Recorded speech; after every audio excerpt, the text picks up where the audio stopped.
Hello, I'm Kai Garcia. I'm a senior swag major, government minor, and archives concentrator at Smith College, as well as the maker of this video. As part of the archives capstone course, I'm looking at controversies at Smith, and this video is specifically surrounding the controversy of Christine Lagarde's selection as the 2014 commencement speaker. As someone who is involved in the protest, this event has had a profound impact on my Smith experience. Instead of at Rally Day in 2014, President McCartney broke from tradition by announcing the year's commencement speaker on Twitter. While some students were upset about the break from tradition, more students were upset about the announcement itself. Students voiced their concerns about the choice of speaker immediately, and organizing protests began that day. The speaker was announced to be chief of the International Monetary Fund, or IMF, Christine Lagarde. While she was the first female leader of the IMF, and therefore positioned as a powerful and successful woman in society, a number of Smith students objected, and the resulting protests would cause controversy on and around campus long past the commencement weekend. Student protesters felt that Christine Lagarde was a poor choice for commencement speaker because of the policies of the IMF, and the impact that these policies have on people, specifically marginalized people, around the world. On February 13th, a petition to remove Lagarde was posted online and gathered over 500 signatures from students, alums, and concerned community members. The IMF was created in 1944 in order to promote international economic cooperation by providing countries with short-term loans, bailing out countries in economic crisis, which, in theory, sounds great. But these loans came with strict rules, structural adjustment policies, or SAPs, which limit budgets for social welfare programs like education and healthcare. The structural adjustment policies of the IMF were not unrelated to students at Smith, as they were active in students' home countries or countries where students had family and friends. This we felt was contradictory to Smith's Women for the World campaign, a campaign that uses the faces of students of color at Smith to promote diversity while not actually listening to them. Lagarde was what student protesters, including myself, thought to be the kind of successful that Smith wants us to be, rich and powerful, rather than someone who imposes change and has a positive impact on the world. This motivated the hashtag #WhичWomen, which questions which women Smith celebrates and promotes as inspirational. Our protest took many forms. We were collaboratively writing letters and articles, we were staging sit-ins and speak-outs, and students who had previously never spoken to each other were sitting in front of the president's house in protest, trying to study for finals while standing up for what we thought was important. This built camaraderie between protesters while creating a divide with some students who were opposed to the protests. Comments on Facebook and other online sources became incredibly harsh towards the student protesters, by family members of students, other students, and alumni. The comments fell into the mainstream media. Smith students were called coddled, told we were living in an ideological echo chamber, and continued calling her school a formerly impressive institution in light of these events. On May 2nd, a rally was organized outside the president's house during a Board of Trustees dinner.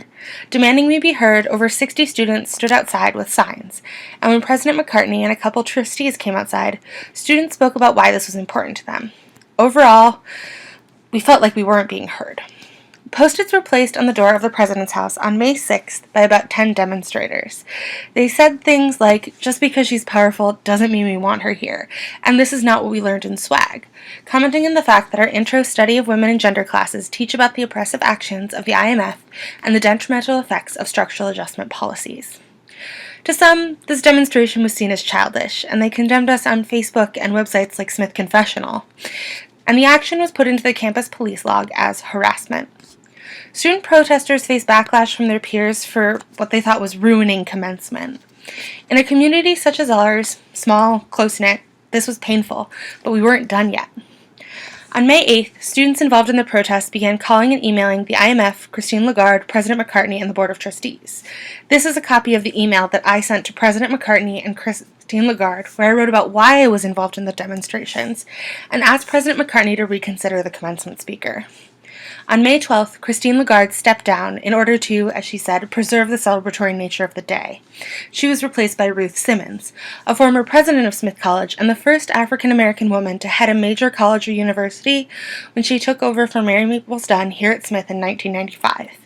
She was the first person of color to speak at commencement in over a decade. When McCartney announced that Lagarde had withdrawn from speaking, she said the protesters got what they wanted, but at what cost to Smith College? The cost she posed was that certain speech, important speech, would be kept from the college and from students who wanted to hear. But this statement has stuck with Smith students, both as a joke and as a question we had to address and still have to.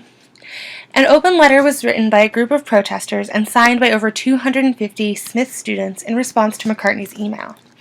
In it, we asked why we were being shamed for speaking out.